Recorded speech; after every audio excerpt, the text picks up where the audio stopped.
Donc, tout le monde connaît Vidéotron dans la salle? Oui, ok, donc je pense que j'ai rien à faire, je vais, je vais partir. Non, c'est bon, donc Vidéotron, je pense que tout le monde le sait, offre 4 familles de services. Le premier, c'est bien entendu la télévision. On a aussi l'Internet, la téléphonie par câble, puis aussi la téléphonie mobile depuis 2010. Vidéotron est un leader au Québec, avec près de 1,8 million de foyers abonnés à son service de télédistribution. Ça représente à peu près 2/3 des foyers au Québec. 1,4 million donc à son service de télé numérique. Les autres, ils sont encore sur l'analogique, mais on est en train de les migrer.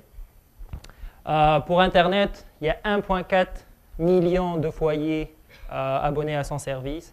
Même chose, 1,3 au niveau de notre fameux téléphone à la maison. Puis au niveau de la téléphonie mobile, on est rendu le 4e joueur au Canada en seulement quelques années, avec près de 600 000 lignes téléphoniques mobiles activées.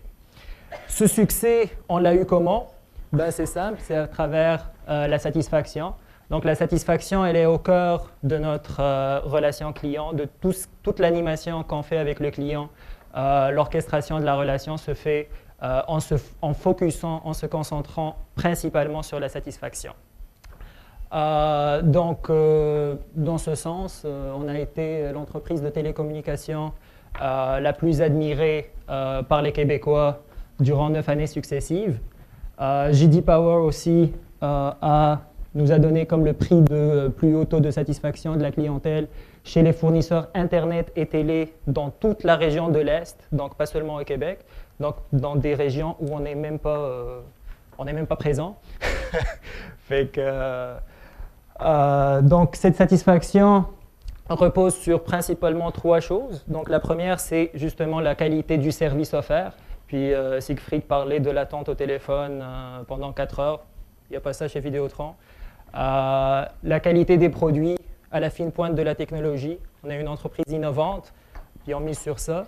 Mais aussi un effort de proximité relationnelle avec le client qui est toujours présent, et ce, à travers plusieurs plateformes, plusieurs canaux. Donc, maintenant, le défi qui vient avec ça, nos clients sont satisfaits, oui, mais il faut maintenir cette satisfaction, puis augmenter la fidélité de nos clients. Il y a aussi le problème du multicanal. Avec les nouvelles technologies, on a de plus en plus de canaux de communication différents. On parlait tout à l'heure de médias sociaux, on parle d'Internet, on parle du fameux MD ou TM. Vous êtes en marketing, vous connaissez ça. Il y a aussi les SMS, les courriels, même le bouche à oreille qui devient super important dans notre business. Je pense que la plupart d'entre vous avant d'acheter quelque chose, vous allez donc demander à vos proches, vos amis, vous allez chercher dans les forums qu'est-ce que les gens disent. Donc c'est super important. Donc, je vais parler aussi d'intelligence d'affaires, comment l'intelligence d'affaires supporte cette satisfaction, puis comment on essaie à travers justement l'analytique de mieux connaître notre client, de mieux cerner ses besoins, dans le but justement d'augmenter la valeur. Donc, l'analytique, parlons-en, l'analytique se fait chez Vidéotron se fait à travers l'équipe de recherche intelligence d'affaires dont je fais partie. Donc le rôle de cette équipe, c'est un partenaire et facilitateur dans le processus de décision. On est aussi une équipe qui supporte plusieurs départements et secteurs différents dans l'entreprise, pas seulement le marketing, donc on va supporter les opérations au niveau du service à la clientèle. SAC, c'est pour service à la clientèle. On est aussi là pour justement, comme j'ai dit tout à l'heure, pour cerner les besoins, comprendre ce client-là, savoir ce qu'il fait, c'est quoi la meilleure façon de l'approcher, qu'est-ce qu'il faut lui offrir, puis comment le lui offrir, à travers quel canal. Ou à travers quel mix canal, donc plusieurs canaux en même temps. Donc, au niveau analytique, comme j'ai dit, pour anticiper les besoins du client, on a une panoplie de techniques analytiques chez Vidéotron qui correspondent, qui sont plus ou moins pertinentes selon le cycle de vie du client. Donc, à l'étape de l'acquisition, il y a des modèles qui sont plus pertinents que d'autres. Donc, on va plus parler, par exemple, de modèles d'acquisition. Donc, par exemple, pour les non-clients, c'est des modèles de proportion de non-clients. Au niveau des clients qui viennent juste de rentrer, on veut essayer d'augmenter la valeur en appliquant des modèles de vente croisée ou encore des modèles d'upsell. Donc, upsell, augmentation de la valeur, je ne sais pas en français. Il y a aussi la segmentation. Donc, quand le client avance dans son cycle de vie, puis on est au niveau, par exemple, on est en maturité, donc on va parler plus de rétention avec des modèles de churn. Je ne sais pas si vous êtes habitué avec les modèles de churn, donc c'est des modèles où on prédit le débranchement, que ce soit complet ou partiel du client. Il y a aussi des techniques qui vont être... j'ai dit qu'il y a des techniques qui sont plus ou moins pertinentes selon là où le client est rendu dans son cycle de vie, mais il y a aussi des techniques qui vont être pertinentes partout. Par exemple, je donne la segmentation. Puis tout à l'heure, on a parlé de segmentation, on a parlé de segmentation selon l'âge, le sexe, donc socio-démo, mais il y a des segmentations qui sont un peu plus élaborées, notamment avec des segmentations qui vont déterminer les attitudes et les comportements du client. Donc des segmentations comportementales, des segmentations attitudinales qui vont nous permettre de moduler notre message, de le différencier, de le personnaliser selon ce que le client aime, selon ce que le client veut. Donc un client, par exemple, qui a 20 ans, qui est toujours sur les médias sociaux, ben, on ne va pas lui parler de la même façon qu'un client qui a 60 ans, qui ne connaît pas trop la technologie, qui veut plus utiliser son téléphone à la maison. Donc, ce n'est pas du tout la même chose. Puis ça, une segmentation va nous permettre, attitudinale par exemple, va nous permettre de cerner ce profil-là. Donc, le défi, on a dit qu'on a plusieurs techniques analytiques. Au niveau, par exemple, des scores, oui, on a des scores pour le upsell, le cross-sell, le churn, par exemple. On a des contraintes. On a parlé tout à l'heure de contraintes budgétaires, des contraintes de capacité, donc opérationnelles, mais aussi on peut avoir des contraintes qui viennent de la loi. Par exemple, avec la fameuse loi C28, donc on ne peut pas parler à qui on veut, puis le client est devenu roi, par exemple. Donc là, ce qu'il faut pour déterminer comment et quand je contacte le client, on va avoir un moteur d'arbitrage. On peut le voir comme un algorithme d'optimisation sous contrainte, on va dire, qui va gérer tout ça. Donc, si on regarde ce beau schéma ici, donc à gauche, on a tout ce qui est analytique. Donc, j'ai parlé des scores, donc des modèles prédictifs, de la segmentation, des risques que le client a de nous quitter. Aussi la promophilie. Je ne sais pas si tout le monde connaît c'est quoi la promophilie, c'est un terme que j'adore. Non, oui. Ben, en fait, la promophilie, c'est une maladie grave. Non, c'est pas vrai. Non, la promophilie, c'est lorsque le client surfe entre différents fournisseurs pour trouver donc, la meilleure, pour avoir toujours les rabais. Donc, par exemple, si Vidéotron est là comme prenez le trio à 60 $, par exemple, qui dure 6 mois, puis après vous tombez sur le prix régulier, ben là, il va faire 6 mois. Il va switcher vers Bell qui, elle, offre par exemple le produit, le trio à 60 $, donc puis il va faire le va-et-vient. C'est sûr que ce genre de clients-là, il faut les détecter, il faut les connaître, puis c'est sûr que c'est des clients qui ne sont pas attrayants pour nous. Ça, c'est pour tout ce qui est analytique. Maintenant, comme j'ai dit tout à l'heure, en bas, on a les différentes contraintes. Donc, il y a des contraintes qui peuvent venir de n'importe où. Donc, comme je dis, des contraintes de la loi, des contraintes sur le budget, des contraintes de sursollicitation. On ne veut pas contacter les clients à tout bout de champ, n'importe quand, n'importe où, n'importe comment. Donc, ça, il y a des contraintes. En haut, c'est les stratégies d'entreprise. Donc, c'est quoi les produits qu'on veut pousser? C'est quoi les produits qu'on ne veut pas pousser? C'est quoi notre stratégie? C'est une stratégie de rétention, d'acquisition, d'augmentation de la valeur? C'est quoi qu'on veut faire? Donc tout ça, on le met dans notre fameux moteur d'arbitrage, dans notre fameux algorithme d'optimisation sous contrainte.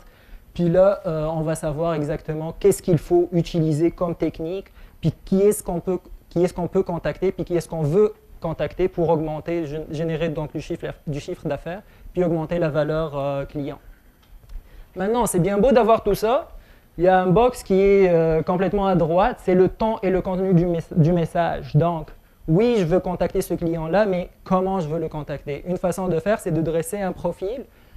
Selon donc, ce profil-là et selon, par exemple, j'ai parlé de segmentation attitudinale, selon le segment dans lequel ce client, auquel ce client appartient, ben, je vais moduler mon message, je vais avoir des messages différenciés, personnalisés pour ce client-là.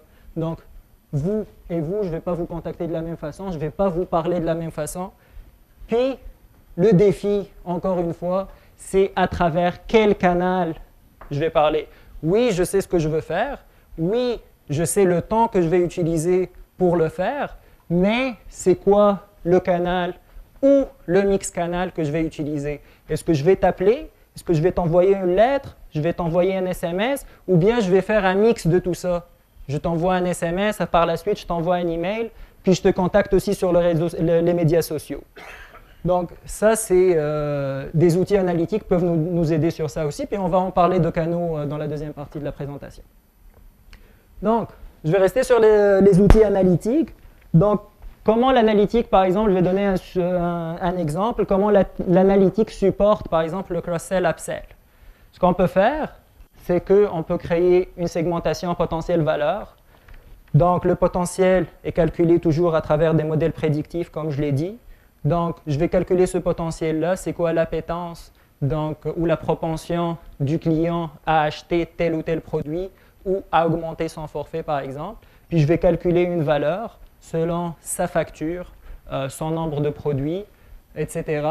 Donc là, je vais pouvoir dresser cette matrice-là. Par exemple, un client qui a un potentiel élevé, mais qui a une faible valeur, ne va pas être traité de la même façon qu'un client qui a une valeur élevée, mais un potentiel qui est faible. Donc, il est déjà à son plein potentiel, je ne peux plus rien lui vendre, mais il me génère beaucoup de revenus, fait que c'est sûr que je veux le retenir, et je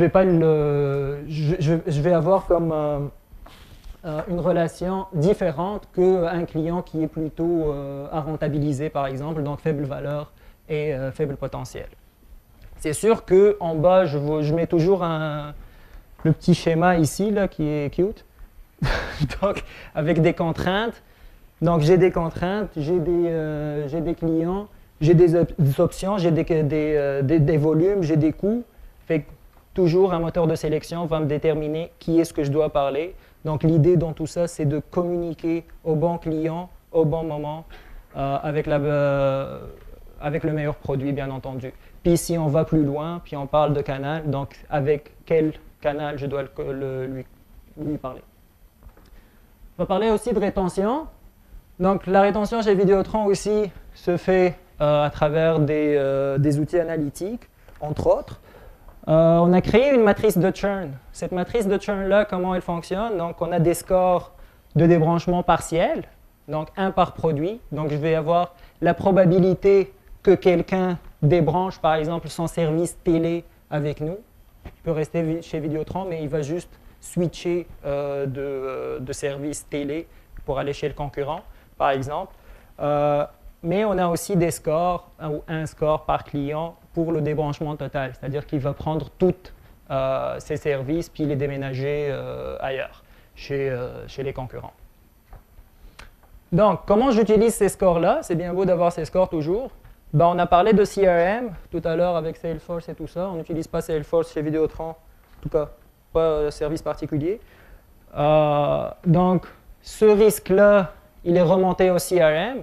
Fait que quand quelqu'un appelle, donc vous, quand vous appelez chez Vidéotron, ben, votre risque de débranchement est directement remonté au CRM. Fait que l'agent, il peut voir en temps réel, est-ce que vous êtes à risque, oui ou non. Puis si vous êtes à risque, ben, sur quel produit.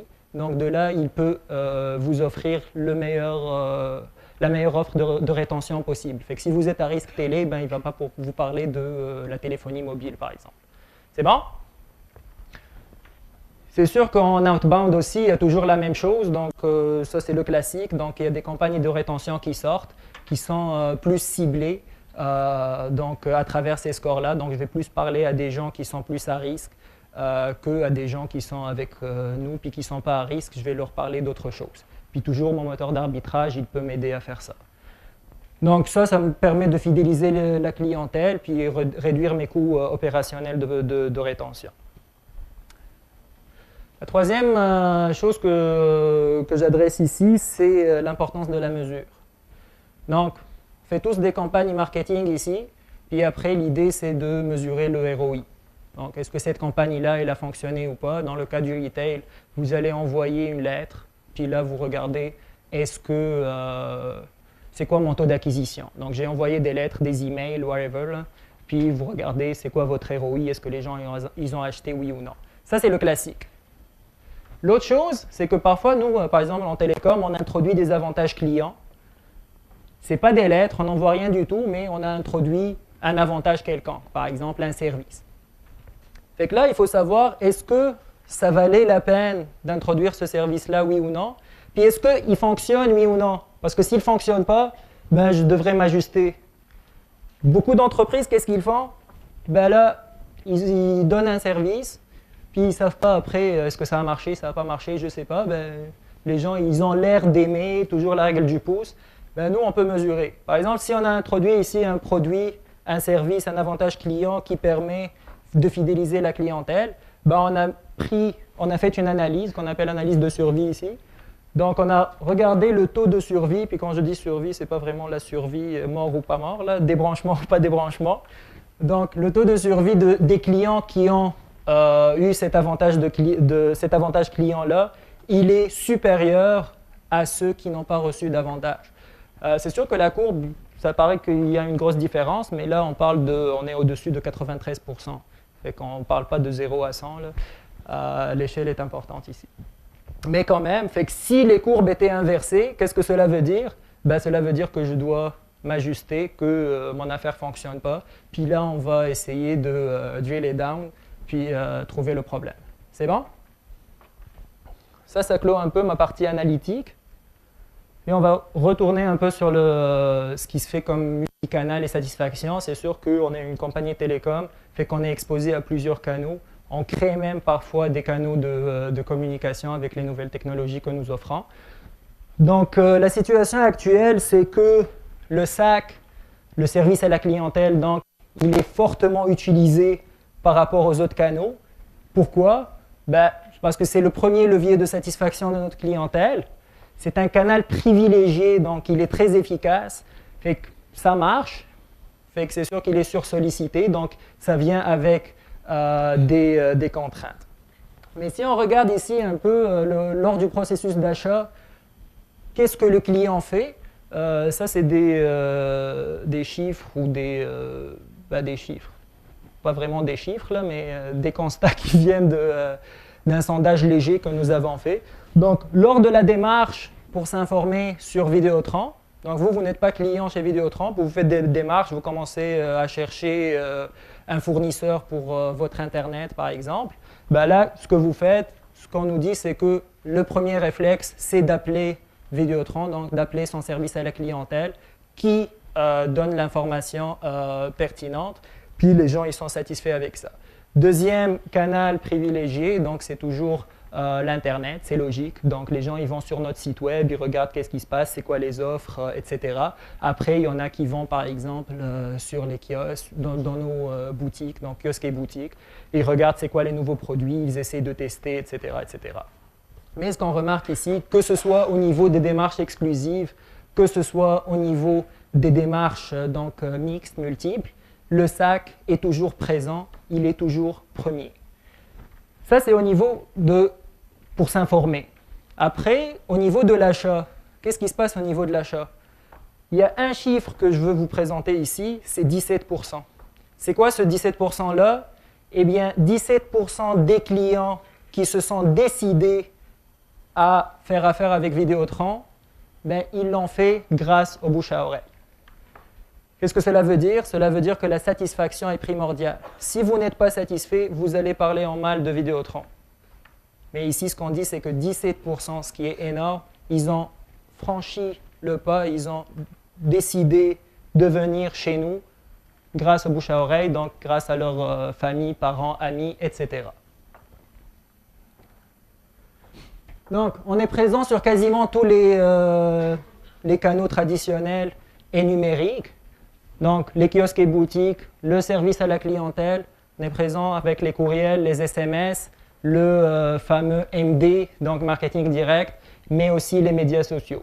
Chacun de ces canaux est adapté à différentes étapes du cycle de vie.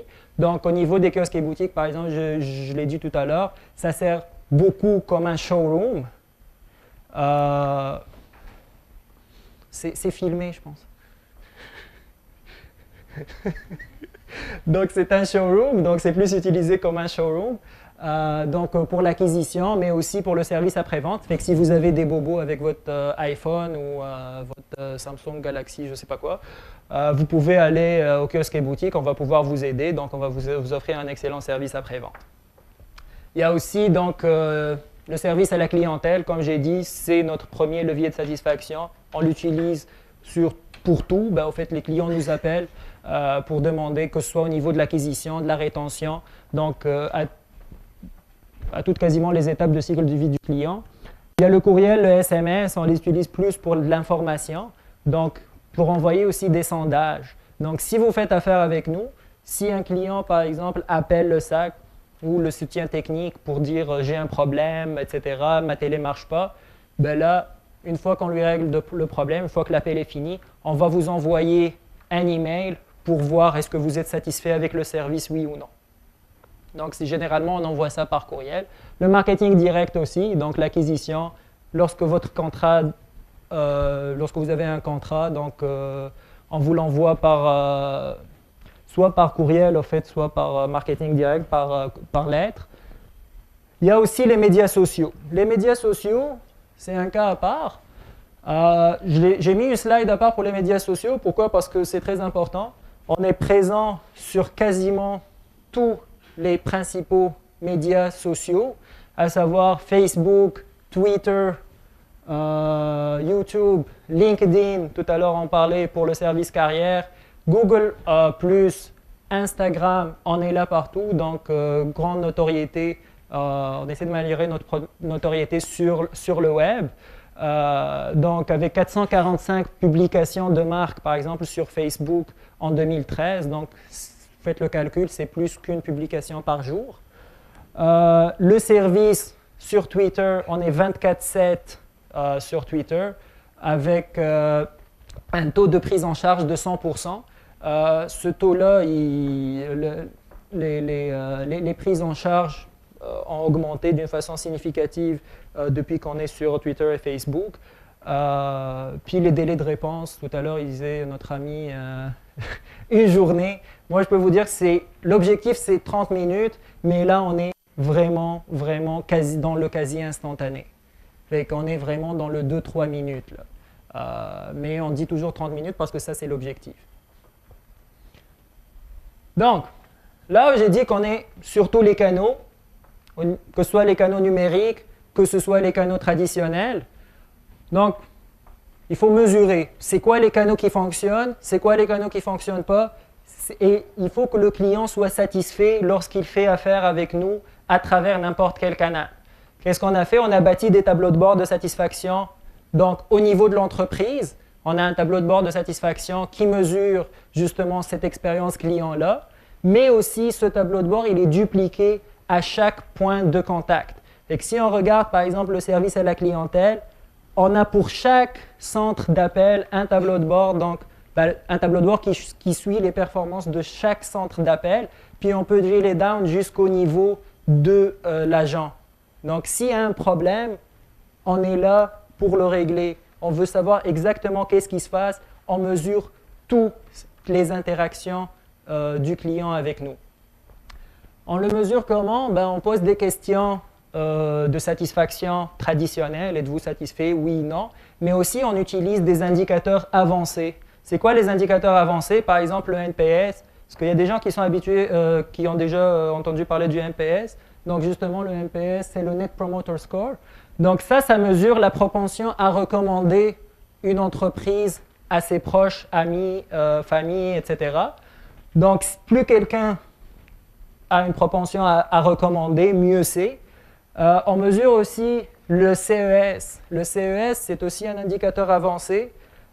Donc, ça mesure la facilité de faire affaire avec Vidéotron. Donc, tout à l'heure, Siegfried parlait de l'attente. Est-ce que quelqu'un qui va attendre pendant 4 heures au téléphone, qui va être transféré d'un département à un département, donc qui n'a pas eu l'information qu'il voulait ou que son problème n'est pas résolu, ben lui, il va avoir, c'est sûr, qu'un CES faible. Donc, la question, c'est vraiment avec quelle facilité vous avez eu l'information et c'est quoi l'effort fourni pour trouver l'information dont vous avez besoin ou pour que votre problème soit réglé. Il y a aussi un autre indicateur qu'on a introduit à l'interne, c'est vraiment toutes les questions qu'on a donc, dans le sondage de satisfaction, donc dans les sondages opérationnels. C'est une note parfaite à toutes les questions du sondage. Fait que si quelqu'un répond une note parfaite à toutes les questions, ben on va dire là, il y a un wow. Puis là, on va calculer, donc pour chaque, par exemple, le point de contact, c'est quoi le taux de wow obtenu. Donc tout ça, ça va nous aider justement à comprendre, à mesurer l'expérience client, puis à corriger le tir s'il y a lieu. C'est bon? Il y a des enjeux toujours. Donc le succès du SAC, comme j'ai dit, nous laisse face à des constats. Donc il y a des défis. C'est sûr que le service à la clientèle, il y a des contraintes de coût, mais aussi il y a des contraintes opérationnelles. On ne peut pas engager tout le Québec, par exemple, pour répondre aux questions, pour avoir des réponses quasi instantanées. Donc, ce qu'il faut faire, donc il y a des perspectives, c'est de développer l'usage d'autres canaux. On est sur tout le canal, comme j'ai dit, mais il faut peut-être développer encore plus des canaux pour certains types de clientèle. Donc, comme j'ai dit, peut-être que la personne qui a 18 ans ou 20 ans, qui est tout le temps accrochée à son téléphone mobile, peut-être qu'on veut la diriger vers d'autres canaux que le service à la clientèle, mais il faut justement tenir compte que la satisfaction doit demeurer, doit rester intacte, même si on balance du SAC vers d'autres canaux. Donc l'idée, ce n'est pas justement de basculer d'un extrême à un autre, mais justement, il faut envisager le multicanal comme un démultiplicateur de proximité.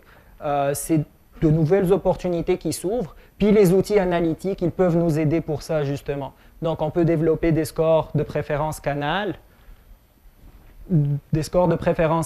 justement, donc, qui vont nous déterminer les situations et les moments, puis à partir de quel canal, à travers quel canal je dois communiquer avec le client. Il faut définir le message que nos clients attendent, comme j'ai dit tout à l'heure, en montrant le schéma du moteur d'arbitrage, puis séquencer nos interactions avec les clients selon un schéma différencié et personnalisé. Donc, comme j'ai dit tout à l'heure aussi, peut-être que la meilleure façon de contacter ce type de client particulier vient à travers une séquence, par exemple, de SMS suivi d'un courriel, suivi, par exemple, d'un appel téléphonique. C'est la séquence qui marche le mieux pour certains types de clients. Pour d'autres types de clients, c'est juste la lettre. Pour d'autres clients, c'est juste l'appel, etc., etc. Donc, pour conclure, ce que je voulais dire, c'est que chez Vidéotron, on a des innovations fortes. On l'a vu au niveau de la télédistribution, avec le passage de la télécommande traditionnelle à la fameuse tablette, donc l'application pour tablette iPad. Au niveau de la vidéo sur demande, donc le Club Illico qui est le Netflix, grosso modo québécois, puis la téléphonie mobile avec les différents forfaits qu'on a introduits. Donc ce qu'on fait avec ces technologies-là, c'est qu'on est en train de créer de nouveaux usages, puis on est en train de les mesurer, donc on crée quasiment de nouveaux canaux de communication. Puis il faut mesurer ces usages-là, il faut accompagner donc proactivement ses clients dans ces nouvelles façons de faire, puis se mettre dans la tête qu'il faut toujours maximiser sa satisfaction. Voilà, c'est fini.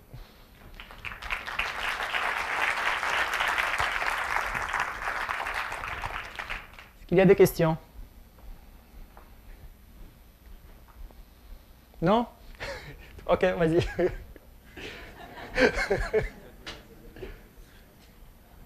En fait, Vidéotron est dans une position quand même spéciale. C'est un des ISP là, du Canada, comme Bell, au même titre que Bell. jusqu'à quel point vous utilisez l'usage, puis là, c'est ce qu'on a vu dans votre conclusion, là, jusqu'à quel point vous utilisez vos propres médiums pour comprendre les usagers, puis justement les... Ben, c'est sûr que, si je comprends bien la question, est-ce qu'on utilise les données internes justement des clients? Ben, déjà, on ne les vend pas.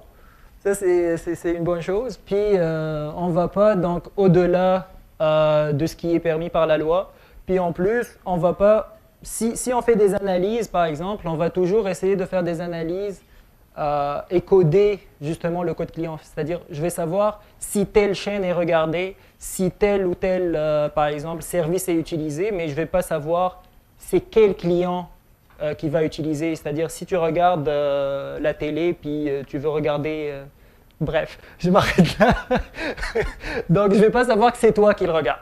Donc, je vais savoir, par exemple, c'est cette chaîne-là qui est plus regardée qu'une autre chaîne-là. Fait que je peux avoir, par exemple, du profilage, mais sans pour autant connaître le client en tant que tel. Je vais dire que les clients qui ont, par exemple, entre 20 ans et 24 ans vont plus avoir ce profil-là, ce type d'usage-là.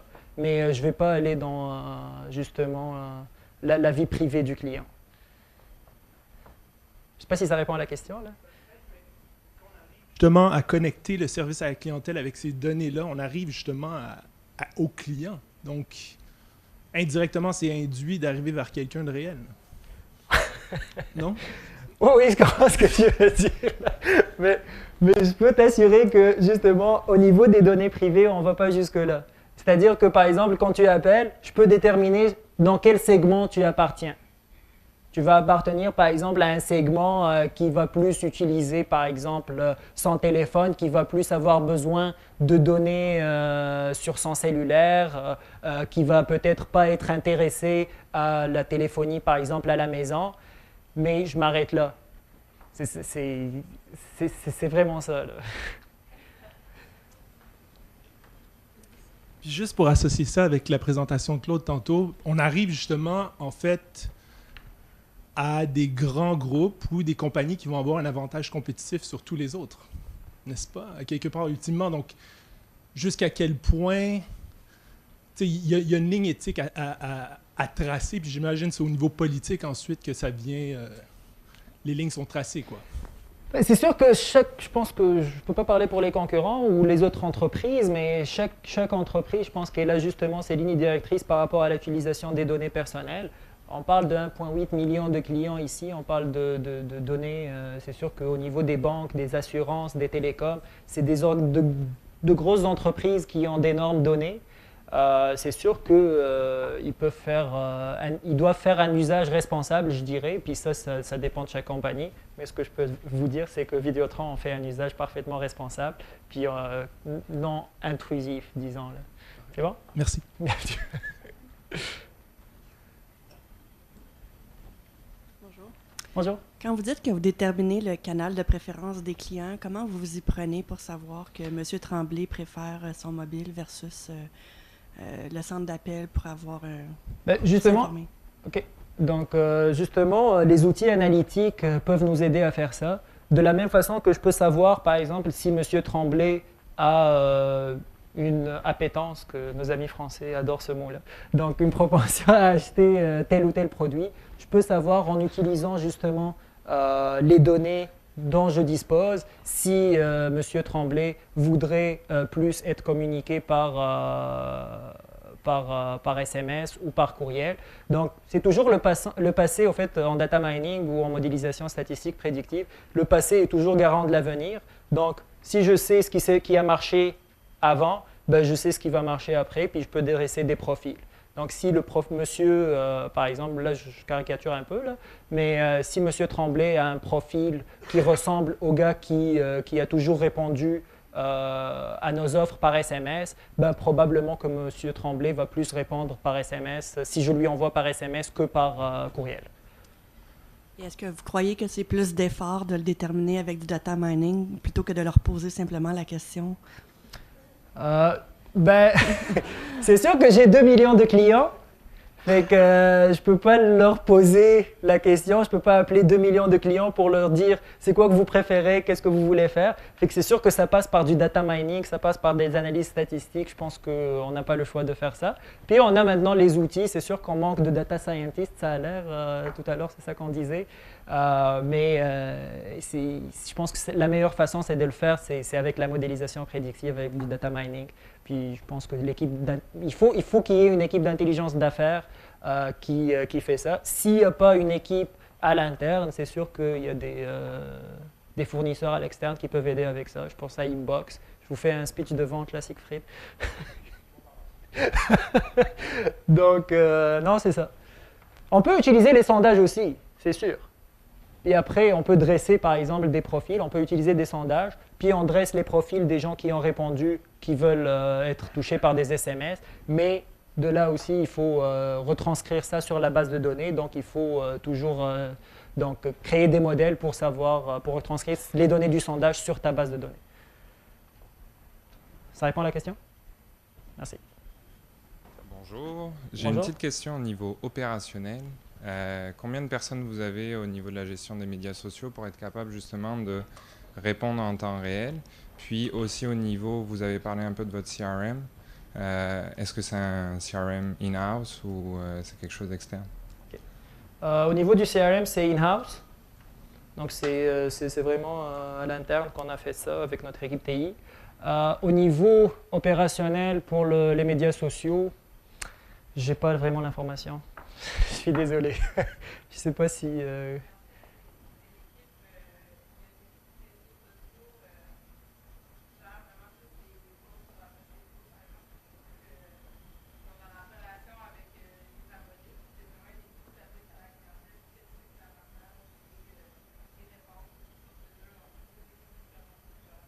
Mais est-ce qu'on a idée du nombre? C'est ça, je pense, la question.